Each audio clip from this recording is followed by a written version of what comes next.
Les voitures qui ne mettent pas leur clignot, c'est agaçant, hein. Bon, idem pour les vélos qui n'indiquent pas leur changement de direction en réalité. Pour vous faciliter la vie, et surtout pour améliorer votre sécurité à vélo, il y a la solution clignotant pour vélo. Oui, ça existe, et c'est même très pratique. Les cyclistes l'utilisent notamment pour mieux indiquer leur intention et leur changement de direction, souvent en complément du bras tendu.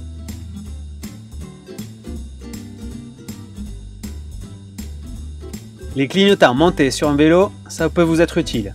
D'abord pour signaler vos intentions et vos changements de direction aux autres usagers de la route et faire en sorte d'être mieux vu. Ensuite, pour éviter toute situation de danger. Les situations de danger sont souvent liées à des malentendus entre cyclistes et autres usagers de la route, aussi bien les voitures que les motos, les bus, les autres cyclistes ou encore les piétons. Parce que c'est plus efficace de mettre un clignotant et de tendre la main. C'est notamment le cas le soir ou lors d'une mauvaise visibilité. Un gant noir tendu le soir, c'est pas le plus efficace pour être vu par la voiture qui est derrière vous. Des clignotants pour vélo peuvent être utilisés en complément du bras tendu. Et pour les cyclistes, pas à l'aise avec le lâcher de main. Tout le monde n'est pas à l'aise en vélo à une main, surtout quand il y a du trafic. Les clignotants peuvent être utiles à ces cyclistes-là pour les aider à signaler leurs intentions.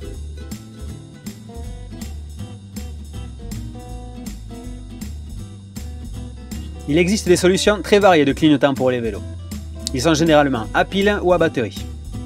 On distingue les clignotants pour le vélo, comme des clignotants fixés sur le porte-bagages, sur la selle ou sur la tige de selle. Ils sont placés à l'arrière du vélo, donc parfaitement visibles pour les usagers qui sont derrière vous. Une commande s'installe sur le guidon pour activer les clignots. Des poignées avec clignotants en bout de poignet et des embouts de guidon clignotants. L'avantage de ces deux options de clignotants, c'est qu'ils sont visibles latéralement également. Et puis les équipements du cycliste avec clignotants intégrés, comme le casque avec clignotant. Les clignotants sont intégrés dans la partie arrière du casque, les gants clignotants. Les clignotants sont intégrés sur le dessus de la main et peuvent par exemple s'activer avec un détecteur de mouvement. Le dossard clignotant. Vous indiquez vos changements de direction en grand format et sur votre dos.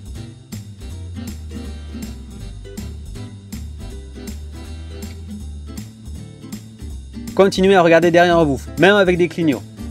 C'est pas parce qu'un cycliste a des clignotants flashy qu'il doit faire n'importe quoi sur la route.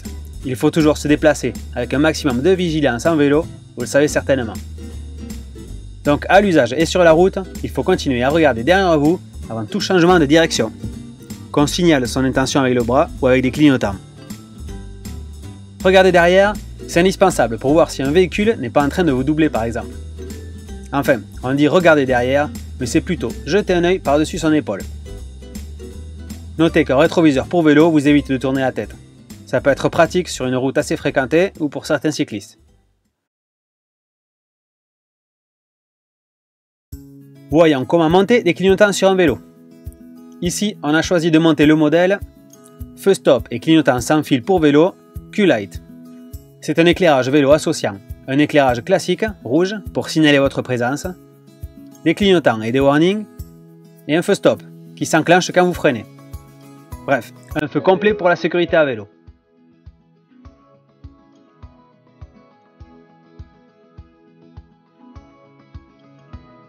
Un feu Q-Light et sa commande, une clé de 8, un tournevis cruciforme, deux piles AA et une pile bouton CR 2032.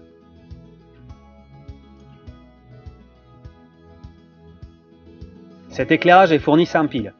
Donc la première étape, c'est d'insérer les piles. Il vous faut deux piles de type AA pour le feu et une pile de type CR 2032 pour le boîtier.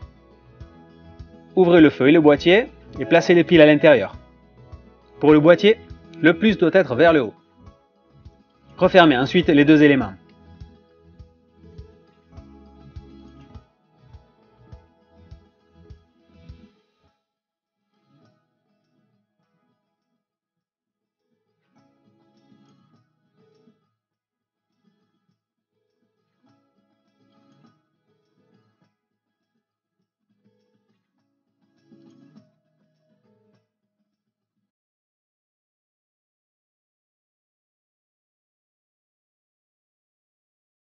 Vous avez deux options pour monter ce feu arrière sur le vélo.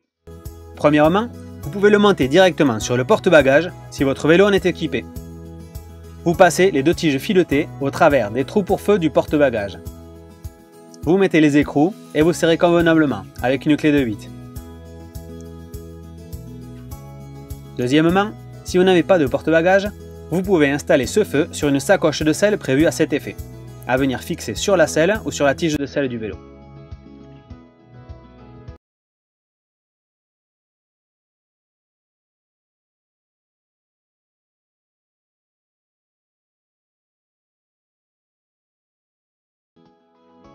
Ce modèle de feu clignotant et feu stop a une commande sans fil à installer sur le guidon, donc pas de fil, ça facilite le montage.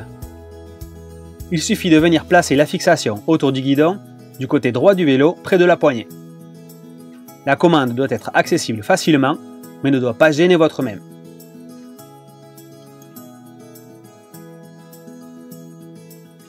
Pour le feu stop, il faut tout simplement passer le capteur autour du levier de frein, de sorte à ce que le contacteur soit placé à l'endroit où vous positionnerez votre doigt pour freiner. C'est bon, c'est en place? Le montage est ultra facile. Vous n'avez plus qu'à tester le bon fonctionnement de votre feu maintenant.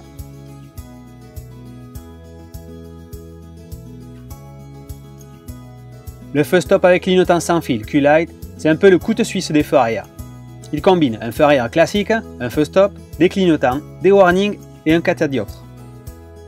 Le boîtier de commande se fixe au guidon. Le capteur pour feu stop se place sur le levier de frein. Il n'y a donc pas de fil. Quand le levier de frein est actionné, le feu stop se met en marche et signale le freinage du vélo via un capteur. Pour les clignotants, les warnings et le feu arrière, il suffit d'utiliser la commande pour les activer. C'est tout simple.